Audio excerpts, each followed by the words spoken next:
योगी राम सूरत कुमार, योगी राम सूरत कुमार, योगी राम सूरत कुमार, योगी राम सूरत कुमार. நமக்கெல்லாம் வழிகாட்டி கொண்டு நாமெல்லாம் ஆன்மீக நிலையிலே ஆன்ம பரிணாமம் அடைந்து பூரணத்துவத்தை அடைய வேண்டும் என்று பேர் ஆசையோடு நமக்கெல்லாம் அப்பொழுதுக்கு அப்பொழுது வேண்டிய அறிவுரைகளை கொடுத்து ஆசி கொடுத்து நம்மை எல்லாம் வளர்த்து கொண்டிருக்கின்ற சுவாமிஜி ராஜகோபால் சுவாமிஜி அவர்கள் வருகை தந்திருக்கிறார்கள். கழிந்த இன்றோடு 4 நாட்களாக அவர்கள் இங்கு இருந்து கொண்டிருக்கிறார்கள். அவர்களுடைய வருகை நமக்கு பெரிய பாக்கியம். அதாவது விளக்கு எரிந்து கொண்டே இருந்தால் கூட அந்த விளக்கு 2 மணி நேரம் 3 மணி நேரம் கழித்த பிறகு கொஞ்சம் தூண்ட வேண்டும், அந்த திரியை தூண்ட வேண்டும். அது மாதிரி அப்பொழுதுக்கு அப்பொழுது நம்முடைய சுவாமிஜி அவர்கள் இங்கு வருகை தந்து நமக்கு ஒரு உத்வேகத்தை கொடுக்கிறார்கள். அவர்கள் பெரிய அளவிலே பேச வேண்டியதில்லை. அவர்கள் பெரிய அளவிலே நமக்கு வேறு எந்த காரியங்களும் செய்ய வேண்டியதில்லை. அவர்கள் வந்தாலே போதும், அவர்கள் சன்னிதானத்திலே இருந்தாலே போதும், அவர்கள் பார்வைப்பட்டாலே போதும். அது மாதிரி நாம் வாழ்ந்து கொண்டிருக்கிற இந்த காலகட்டத்தில் நமக்கு அப்படி ஒரு ஞான நிலையை உணர்த்துகின்ற ஒரு சத் ஆத்மாவாக சுவாமிஜி இருக்கிறார்கள். காஞ்சன்காடு ஆசிரமத்தை பற்றி நாம் அறிவோம். நம் குருநாதர் சத்குரு யோகிராம் சுரத்குமார், அவருடைய குருநாதர் பப்பா ராம்தாஸ். இங்கே படத்திலே இங்கு வலது பக்கம் இருக்கிறார்கள் அல்லவா, அதான் பப்பா ராம்தாஸ். நிறைய அன்பர்களுக்கு புதிதாக வருகிறவர்களுக்கு தெரியாது. இடது பக்கம் இருப்பவர்கள் அவருடைய பிரதம சீடர் கிருஷ்ணாபாய் அம்மையார். இவர்களெல்லாம் பெரிய உயர்ந்த நிலையை, ஞான நிலையை எய்தி வழிகாட்டி கொண்டிருக்கிறார்கள், என்றைக்கும் வழிகாட்டி கொண்டிருக்கிறார்கள். சத்குருநாதர் யோகிராம் சுரத்குமாரோடு பல வருடங்கள் கூடவே இருந்தவர்கள் நம்முடைய சுவாமிஜி. இப்பொழுது காஞ்சங்காட்டில் இருக்கிறார்கள் என்று சொன்னால் அதற்கும் நம்முடைய குருநாதர் தான் அவர்களை நீங்கள் இனி காஞ்சங்காட்டில் போய் இருக்கலாம் என்று அனுப்பி அங்கு இருக்கிறார்கள். அது மாதிரி சுவாமிஜி நமக்கு இன்றைக்கு வருகை தந்தது, இங்கு இந்த சத்சங்கத்திலே கலந்தது ரொம்ப மிக மிக ஒரு சிறப்புக்குரியது, போற்றக்கூடியது. நாமும் குருநாதருடைய பேருருளை கொஞ்சம் கொஞ்சமாக புரிந்து கொண்டு அதிலே மூழ்கி போக வேண்டும். ரமண பகவான் அழகாக சொல்லுவார். கையில் இருக்கின்ற அம்மா இன்றைக்கு அனுபவ உரையிலே சொன்னார்கள், பை தவறி போய்விட்டது கயாவிலே, பிறகு எடுத்து தந்தார்கள் என்று சொன்னார்கள் பகவான் அருள்னால, இல்லையா? அதுபோல் ரமண மகரிஷி என்ன உதாரணம் சொல்கிறார் என்று சொன்னால், கையில் இருக்கக்கூடிய அந்த மோதிரம், விலையுயர்ந்த மோதிரம் ஒரு கிணற்றுக்குள் விழுந்து விட்டாது என்றால் அதை எடுப்பதற்காக எப்படி மிக ஆழமாக இருந்தால் கூட அந்த விலையுயர்ந்த பொருளை எடுத்துவிட வேண்டும் என்று மூழ்கி செல்லுவோமோ, அதுபோல நாமும் ஆழ்ந்து மூழ்கி செல்ல வேண்டும். சுவாமிஜி அதை லகுவாக சுட்டி காட்டினார்கள். கொஞ்சம் கொஞ்சமாக நாமத்தை பற்றி கொண்டு அதன் பிறகு உள்முகமாக அந்த நாமத்தின் துணையோடு நாம் நம்முடைய ஆழ் மனதிற்கு போய்கொண்டே இருந்தோம் என்றால் பருப்பொருளெல்லாம் கொஞ்சம் கொஞ்சமாக நீங்கி சூட்சும நிலைக்கு நாம் போக முடியும். எல்லோருக்கும் போகலாம், எல்லோரும் எனக்கு முடியாது என்று கிடையாது.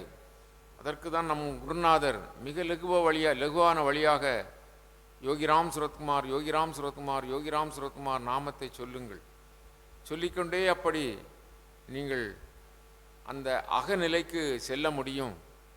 அப்பொழுது நமக்கு நல்ல அனுபவங்கள் கிடைக்கும். அந்த அனுபவங்கள் கிடைத்தால் நாம் பிறகு விட்டுவிட மாட்டோம், இல்லையா? அது எல்லோருக்கும் கிடைக்கும். எல்லோரும் இறைவனுக்கு துல்லியமாக பிறந்திருக்கிறோம். இறைவனை விட ஒருபடி மேல் என்று சொல்லி கூட குருநாதர் சொல்லுகிறார். ஏனென்றால் பகவானுக்கு எது பிடிக்கும்? பக்தி பிடிக்கும். பக்தர்களை தேடுவார். அது மாதிரி நம் குருநாதரும் அப்படித்தான். யார் நாமம் சொல்லுகிறார்களோ, யார் பக்தி செலுத்துகிறார்களோ, யார் இறைவனை நினைவு கூறுகிறார்களோ அப்படிப்பட்டவர்களையெல்லாம் பிடிக்கும். பகவானுக்கு அதுதான் பிடிக்கும். வேறு எதுவும் அவருக்கு வேண்டியதில்லை. எங்கே என்னுடைய பிள்ளைகள், எங்கே என்னுடைய பிள்ளைகள் என்று தேடுகிறார். பிள்ளைகள் யார்? நல்ல பக்தியோடு நாமம் சொல்லுகிறவர்கள் அவருடைய அன்பு பிள்ளைகள். அதனால் நாமெல்லாம் நாமம் சொல்ல வேண்டும். நாமம் சொன்னால் அதில் நாம ருஷி அப்படின்னு சொல்லுவார்கள். ராமதாசர் சொல்லுவார், ராமநாமம் ஏமி ருஷிரா அப்படின்னு தெலுங்கில் சொல்லுகிறார். ராமநாமம் எவ்வளவு ருசியாக இருக்கிறது அப்படின்னு சொல்லி. நமக்கு முதல் கட்டத்தில் நாமத்தை சொல்லுகின்ற பொழுது நாமம் நம்மை விட்டு நீங்கி போவதற்கு முயற்சிக்கும். அது சொல்ல முடியாது, தொடர்ந்து சொல்வதற்கு முடியாது. சொல்வதே ஒரு கஷ்டம் போல இருக்கும். ஆனால் பழகிவிட்டால் அதுவே பெரிய ரசனையாக இருக்கும். எந்த காரியமும் அப்படித்தானே. சைக்கிள் மிதித்து பழகுவதற்கு முன்பு சைக்கிளில் பல முறை விழுந்தால் சைக்கிளும் வேண்டாம் ஒன்றும் வேண்டாம் என்று சொல்லி நினைப்போம் இல்லையா? நன்றாக பழகிவிட்டால் கொஞ்சம் தூரம் சைக்கிளில் போவது என்ன ஆனந்தம் இல்லையா? அது மாதிரி எல்லா விஷயங்களும் அப்படித்தான். நாம் பழகி கொண்டால் போதும். அது தீய பழக்கங்கள் உடனே நமக்கு ரசனையை தரும். இந்த நல்ல பழக்கங்கள் நமக்கு கொஞ்சம் பொறுத்திருந்து அதன் பிறகு அதில் சாதனை செய்தால் நன்மையை தரும். இந்த நன்மை ஆறாத இன்பம், மாறாத காதல். அந்த இன்பம் அப்படி அல்ல. அது உடனே பலனை தந்தாலும் அதோடு சேர்ந்து துன்பமும் இருக்கும் இல்லையா? நமக்கு நம்முடைய குருநாதருடைய அருளினாலே நம்முடைய ஆனந்த குருகுலத்தில் ஒரு 6 ஆண்டுகளுக்கு முன்பாகவே நாம் ஸ்ரீமகா பாகவதம் நாம் பாராயணம் செய்து கொண்டே இருக்கிறோம் இல்லையா?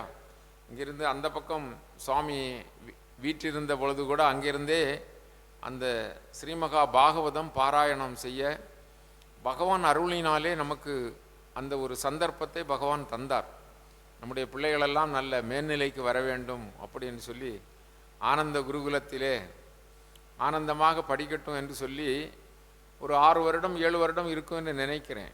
வருடங்கள் ஓடி போகிறதல்லவா? அப்பொழுது ஒவ்வொரு வியாழக்கிழமையும் நாம் ஸ்ரீமகா பாகவதம் படித்து கொண்டே இருந்தோம். பகவான் நினைத்தார், இதைவிட மேலான ஒரு சம்பத்தையும் கொடுப்போம் அப்படி என்று சொல்லி கழிந்த வருடம் நமக்கு ஒரு மகா யக்ஞம், ஒரு ஞான யக்ஞம், ஸ்ரீமகா பாகவத சப்தாகம் இல்லையா? சுவாமிஜி சொல்லுகின்ற பொழுது சொல்லுவார்கள், பாகவத சப்தாகம் எங்கு நடக்கிறதோ, பாகவதம் எங்கு படிக்கப்படுகிறதோ, பாகவதம் வீடுகளிலே யார் படிக்கிறார்களோ, யாருடைய வீடுகளிலெல்லாம் பாகவதம் இருக்கிறதோ அதை பூஜித்து அதை மரியாதை செலுத்தி அதை படித்து கொண்டிருப்பவர்களுக்கு பகவானுடைய மீது உள்ள பக்தி மேன்மேலும் மெல்ல மெல்ல அது உயர்ந்து உயர்ந்து பெரிய அளவிலே இமாலயம் போல பெரிய அளவிலே பூரணமான பக்தியை நமக்கு கொடுக்கும். சந்தேகமே இல்லை. பகவானே சொல்லி இருக்கிறார், பாகவதத்தில் நான் பாகவத ரூபமாக, பாகவதத்தில் நான் முழுமையாக இருக்கிறேன் அப்படின்னு, சொல்வடிவிலே முழுமையாக இருக்கிறேன் அப்படின்னு சொல்லியிருக்கிறார் இல்லையா? அதனால் அந்த பாகவத சப்தாகம் நடத்துவதற்கு கழிந்த வருடம், இந்த வருடம் மே மாதத்திலே, இந்த வருடம் தான் 2025 மே மாதத்திலே நமக்கு ஒரு சந்தர்ப்பத்தை பகவான் தந்தார். ரொம்ப அருமையாக நிறைய பேர் கலந்துக்கிட்டோம். நிறைய பேர் அதில் நல்லா படித்து ஆர்வமாக படித்து கிட்டத்தட்ட தினமும் 7 மணி நேரமெல்லாம் படித்திருக்கிறோம். அந்த நேற்று சுவாமிஜி அதை நமக்கு சுட்டி காட்டினார்கள். அதன் பிறகு நான் அந்த மேஜையை சுத்தம் செய்கின்ற பொழுது கழிந்த வருடம் உள்ள அந்த நிகழ்ச்சி நிரலெல்லாம் அங்கே கிடைத்தது. அதில் கிட்டத்தட்ட 7 மணி நேரம் தினமும் படித்திருக்கிறோம். படித்து அப்படி நமக்கு ஒரு பெரிய சந்தர்ப்பம் கிடைத்தது இல்லையா? அதிலே ஒரு ருசி கண்டிருக்கிறோம். நிறைய பேர் இங்கே தங்கியிருந்தார்கள், தாய்மார்கள், நல்ல உணவு கொடுக்கப்பட்டது. அதற்காக நிறைய பொருள்களெல்லாம் கொண்டு கொடுத்தார்கள். நிறைய தினமும் அன்னதானத்திற்கெல்லாம் பலர் சேர்ந்து நான் முந்தி நீ முந்தி என்று சொல்லி நிறைய பேர் அன்னதானத்துக்கெல்லாம் கொடுத்தார்கள். ரொம்ப சந்தோஷமாக மகிழ்ச்சியாக இருந்தது. அப்படி தானே? ஞாபகம் இருக்கிறதா? கழிந்த வருடம் சப்தாகம் நடந்தது ஞாபகம் இருக்கிறதா?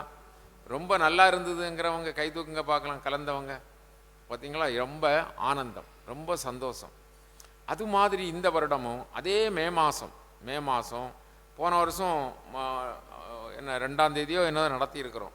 இந்த வருடம் 3ஆம் தேதி, இந்த வருடம் 3ஆம் தேதி, வருகிற மே மாதம் 3ஆம் தேதியில் இருந்து 10ஆம் தேதி வரை அதாவது ஞாயிற்றுக்கிழமை நம்முடைய திருவடி பூஜை இருக்கும். முதல் ஞாயிற்றுக்கிழமை திருவடி பூஜை முடிந்த அந்த நாளே நமக்கு ஸ்ரீமத் பாகவதத்தினுடைய அந்த மகாத்மியம் படித்து ஆரம்பிப்போம். அடுத்த ஞாயிறு நமக்கு முடியும். கழிந்த வருடமும் அப்படித்தான் நடத்தி இருக்கிறோம். அந்த அந்த நம்முடைய திருவடி பூஜை முடிந்து பகவானை நமஸ்காரம் செய்து அதன் பிறகு சாயங்காலமே இங்கு தங்குவதற்கெல்லாம் சௌரியங்கள் இருக்கிறது, எல்லா வாய்ப்புகளும் இருக்கிறது. வெளியூர்களில் இருந்து கூட இந்த வருடம் வருவதற்கு நிறைய பேர் ஆயத்தமாக இருக்கிறார்கள். வெளியூர்களிலிருந்து, அதாவது கரூர், கோயம்புத்தூர், ஓசூர், அது மாதிரி மதுரை, இப்படி பல இடங்களிலிருந்தெல்லாம் வருவதற்கு தயாராக இருக்கிறார்கள். எல்லோரும் அப்படி ஒரு 7 நாட்கள் என்றால் சொர்க்கத்தில் வைகுந்தத்தில் இருந்தது மாதிரி தான்.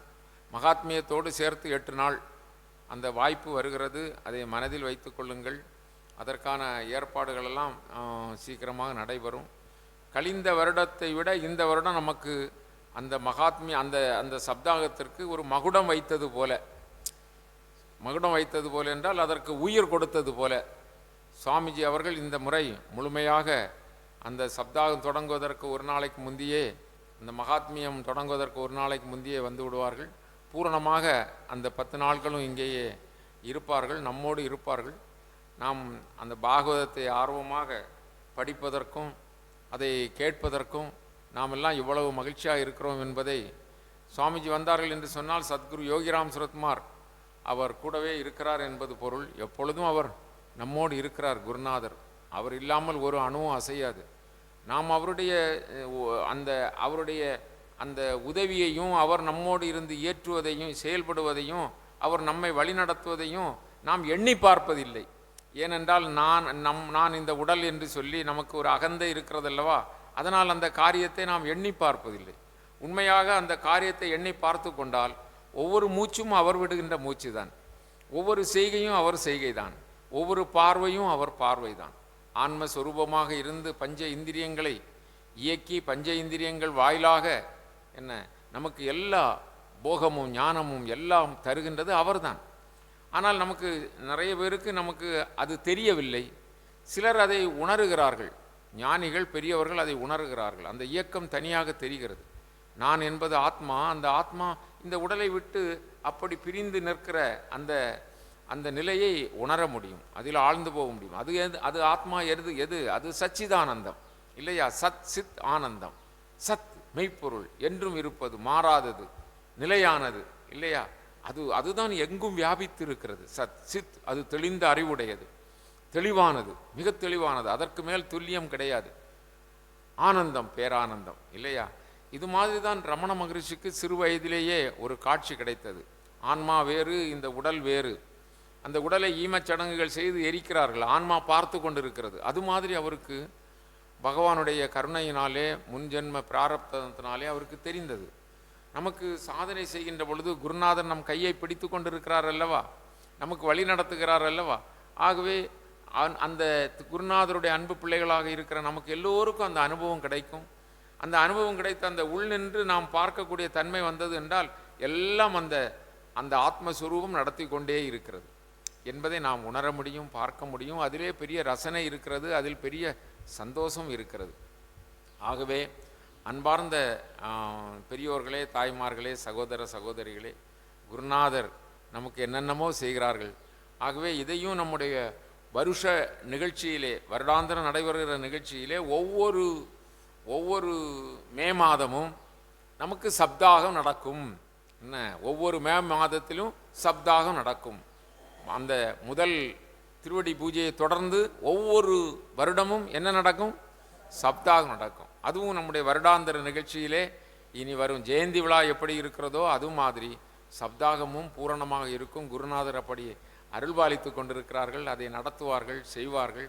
நாமெல்லாம் அதிலே குதூகலித்து, எப்படி இந்த பாகவதெல்லாம் உயர்ந்த நிலையில் இருக்கக்கூடிய அந்தணர் இருக்கிறார்கள் அல்லவா, அறவோர் என்பவர் அந்தணர். அந்த இடங்களிலே தான் அவர்கள் ருசித்து அதை படித்து குருநாதருடைய திருவடியை பிடித்து நெகிழ்ந்து அன்பே நிறைந்து என்று சொல்வார் அல்லவா, அது மாதிரி அந்த பக்தி வெள்ளத்திலே நீந்துவார்கள். நமக்கு அந்த பாக்கியத்தை தந்திருக்கிறார். எங்கோ கடைகோடியில் இருக்கக்கூடிய நாம இருந்தால் கூட நம்முடைய ஆத்மஸ்வரூபத்திலே அவர் புகுந்திருந்து நமக்கு எல்லா நலமும் தருகிறார். நாம் பார்க்கிறோம், எல்லோரும் சந்தோஷமாக இருக்கிறீர்கள், ரொம்ப மகிழ்ச்சி, ரொம்ப ஆனந்தம். நேற்றைய தினமெல்லாம் நிறைய மகளிர் இங்கு தங்கி, இன்றைக்கு திருவடி பூஜை அல்லவா, அதனால் நேற்றே தங்கி காலையில் எழுந்து இங்கு என்னென்ன பணிகள் உண்டுமோ அதெல்லாம் செய்து, துப்புரவு செய்வது, விளக்கு தேய்ப்பது, என்ன பணிகள் உண்டோ, கோலம் போடுவது, இப்படி எல்லாம் செய்தார்கள். இது நாளுக்கு நாள் வளர வேண்டும். தினமும் நம்முடைய ஆனந்த குருகுலத்தில் 10 பேர், 20 பேர், 30 பேர் தங்கி இருக்கிறார்கள். இங்கு பல காரியங்கள் நடக்கிறது. அப்படி என்று சொல்லி வளர வேண்டும். சுவாமி வளர்த்து கொண்டு இருக்கிறார், ரொம்ப வளர்த்து கொண்டு இருக்கிறார். அதுபோல பாருங்கள், நாளைய தினம் கர்நாடகாவில் இருந்து 6 பேர் வருகிறார்கள். கர்நாடகா எங்கே இருக்கிறது, இங்கே வருகிறார்கள். இங்கே வந்து அவர்கள் தங்கி பகவானை தரிசித்து அப்படி கன்னியாகுமரி போவதற்கு இருக்கிறார்கள். அது மாதிரி நாளுக்கு நாள் வந்து கொண்டே இருப்பார்கள். நேற்றைய தினம் கூட ஒரு காட்சி கிடைத்தது. நிறைய பக்தர்கள் சாரையாக வந்தது மாதிரி பகவான் காட்டி கொடுத்தார். அது மாதிரி எல்லாம் அது வித்தியாசமாக இருந்தது. அலகு குத்தி கூட வருகிறார்கள். அது மாதிரி இருக்கிறது. ஆகவே பல்வேறு நேர்ச்சைகளோடு, பல்வேறு வேண்டுதல்களோடு, பல்வேறு நிலைகளிலே ஆனந்த பெருக்கோடு ஏராளமான மக்கள் வருவார்கள். அவர்களெல்லாம் வர வேண்டும். பகவான் நமக்கு அப்படிப்பட்ட ஒரு பெரிய கொடுக்க குறையாத அருள் சுரங்கமாக இங்கு இருக்கிறார். அந்த அலகிலா ஆனந்த வெள்ளம் என்று சொல்கிறார் அல்லவா, அது மாதிரி ஈடு இணையற்ற ஆனந்த வெள்ளமாக நம்முடைய ஆனந்த குருகுலத்திலே பகவான் எழுந்தருளி நமக்கு எல்லா விதத்திலும் கேட்ட காரியங்கள் கேட்டபடி நடக்கிறது.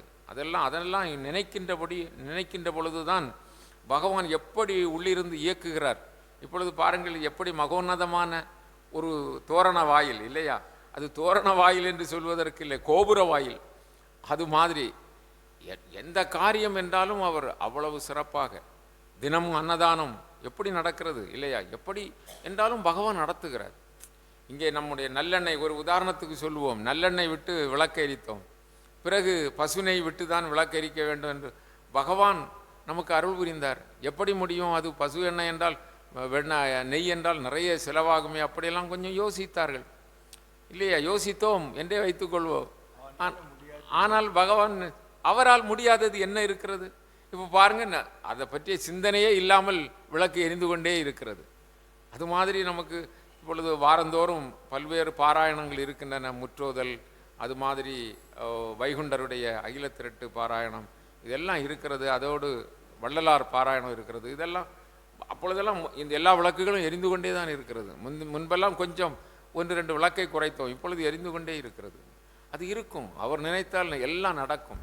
என்ன, இமயமலை இங்கு வர வேண்டும் என்றாலும் வரும், 7 கடலும் இங்கு வர வேண்டும் என்றாலும் வரும் இல்லையா. சொக்கநாத பெருமான் அப்படித்தானே மதுரையிலே திருவிளையாடல் செய்தார். காஞ்சன மாலை என்று சொல்லுகின்ற பகவானுடைய மாமியார் அது, என்ன, உமாவே இங்கு வந்து பிறந்தார். அதெல்லாம் நாம் வருகின்ற சத்சங்கங்களிலே சொல்ல வேண்டும். திருவிளையாடல் புராணம்லாம் ரொம்ப சிறப்பாக, அவர் புனித நீராட வேண்டும் என்பதற்காக 7 கடலையும் அங்கு மதுரைக்கு கொண்டு வந்து விட்டார் பகவான். அடியார்களுக்காக எல்லாம் செய்வார். அவர்தான் ஆனந்த ஸ்வரூபி. அதனால் நாமெல்லாம் அவருடைய பிள்ளைகளாக இருப்பதற்கு ஒரு வாய்ப்பு கிடைத்திருக்கிறது. அவருடைய பக்தராக, அவருடைய சீடராக, அவருக்கு தொண்டு செய்கின்ற சேவகர்களாக இருப்பதற்கு நமக்கு ஒரு பெரிய வாய்ப்பு கிடைத்திருக்கிறது. அதை நாம் பயன்படுத்த வேண்டும். அதுதான் முக்கியம். நாள் போய்கொண்டே இருக்கும். என்ன சுவாமிஜி, அதுதான், இன்னும் நீங்கள் இப்படியே இருக்கக்கூடாது, மேலே போங்கள் என்று சொல்வார்கள். என்ன காரணம்? இன்னும் போக வேண்டும். நாளை கணக்கிட்டு கொண்டிருக்கிறான் யாரு? யமதர்ம ராஜா இல்லையா. அந்த காலச்சக்கரம் அப்படி போய்கொண்டே இருக்கிறது. ஆகவே எடுத்த இப்பிறவியிலே அவருடைய இனிய திருவடிகளை பற்றி கொண்டு எல்லாம் வல்ல அந்த மேலான நிலையை அடைந்து உய்தி பெற வேண்டாமா? இனி பிறப்பு இல்லை, இனி நமக்கு மரணம் இல்லை. அப்படிப்பட்ட மரணமிலா பெருவாழ்வில் வாழ வேண்டும். ஒவ்வொருவரும் அப்படி வர வேண்டும். அதுதான் நம் குருநாதர் தருவது. அதனால்தான் நாம் சொல்லுவோம், ஒரு சம்சாரி என்ன நினைப்பான்? அவருடைய பிள்ளைகளையும் ஒரு சம்சாரி ஆக்க வேண்டும் நினைப்பான். ஒரு வியாபாரி என்ன நினைப்பான்?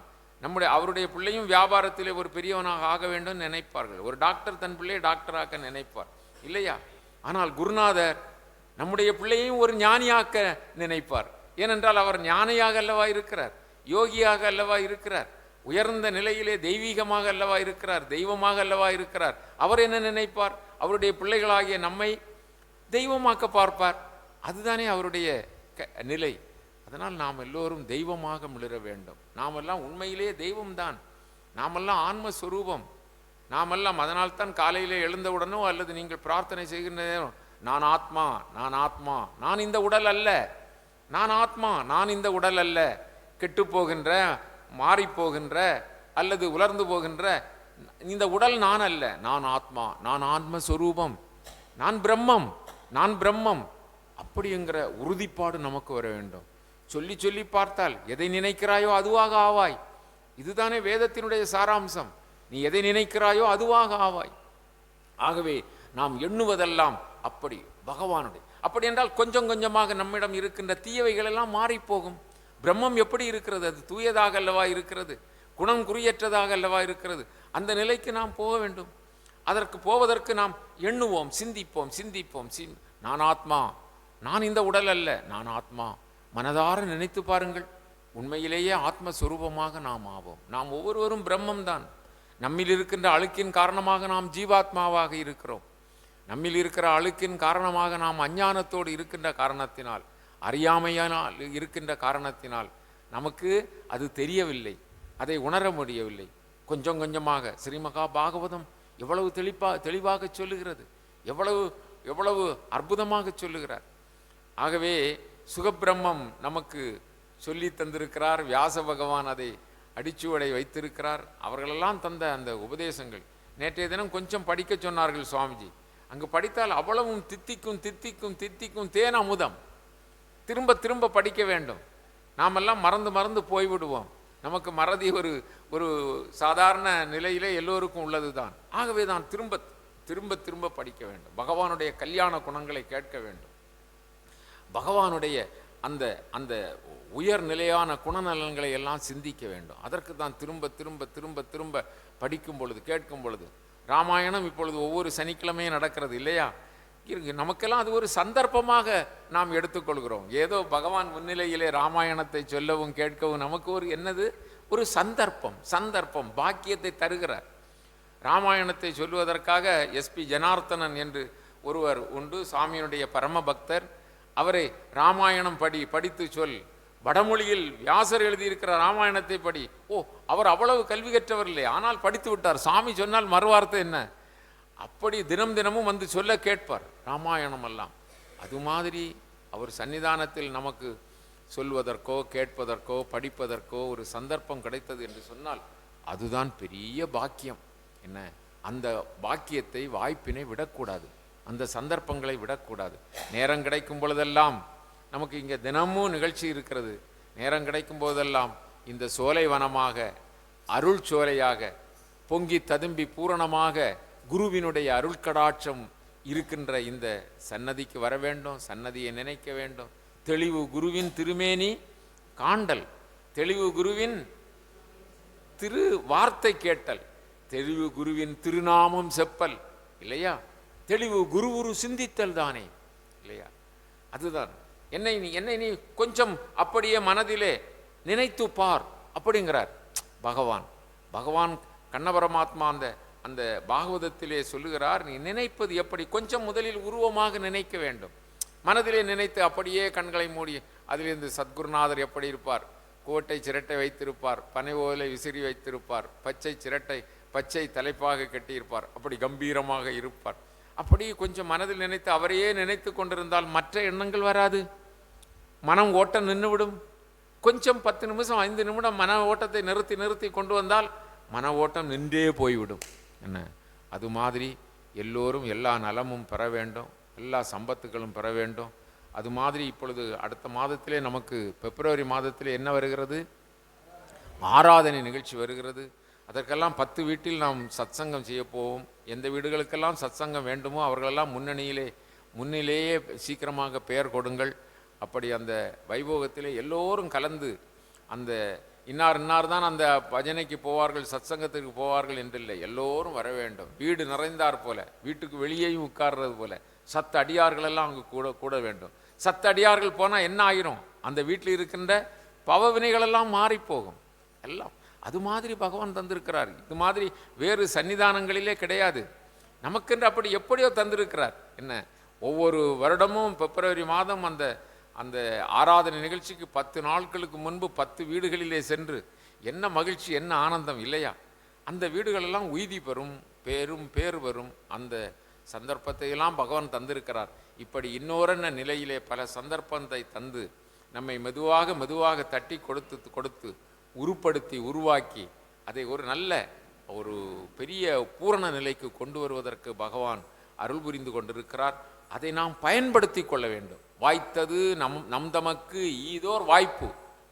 இந்த வாய்ப்பை நன்கு மதித்திடுமின் குருநாதர் தருகின்ற, இப்படி குருநாதர் 14 லோகத்திலும் கிடைக்க மாட்டார். அப்படி கருணையோடு கூப்பிட்ட குரலுக்கு குரல் கொடுக்கின்ற குருநாதர், என் தந்தை அந்த சனமே நமக்கு உங்களுக்கு உதவி செய்ய இருக்கிறார் அப்படி என்று சொல்லி இருக்கிறார் இல்லையா? அதனால அந்த வாய்ப்பை விட்டு விடக்கூடாது. குருநாதருடைய நாமத்தை ஜெபிப்போம், குருநாதருடைய திருவடிகளை பற்றி பிடித்து கொள்வோம், முருக பிடிப்போம், இறுக பிடிப்போம். பற்றி கொண்டேன் உன் திருவடியை, இனி விட்டுவிட மாட்டேன் அப்படி என்று சொல்லி பற்றி கொள்வோம். அந்த பரந்தாமனாக, லோகநாயகனாக, சர்வேஸ்வரனாக, சர்வபூத தயாபரனாக, கருணை கடலாக, கண்கண்ட தெய்வமாக, காருண்ய மூர்த்தியாக இருக்கின்ற அந்த அருணை ஜோதி தெய்வ குழந்தை சத்குருநாதருடைய திருவடியை பற்றி கொள்வோம், விடுதலை பெறுவோம். வாழ்க வளமுடன். நன்றி, வணக்கம்.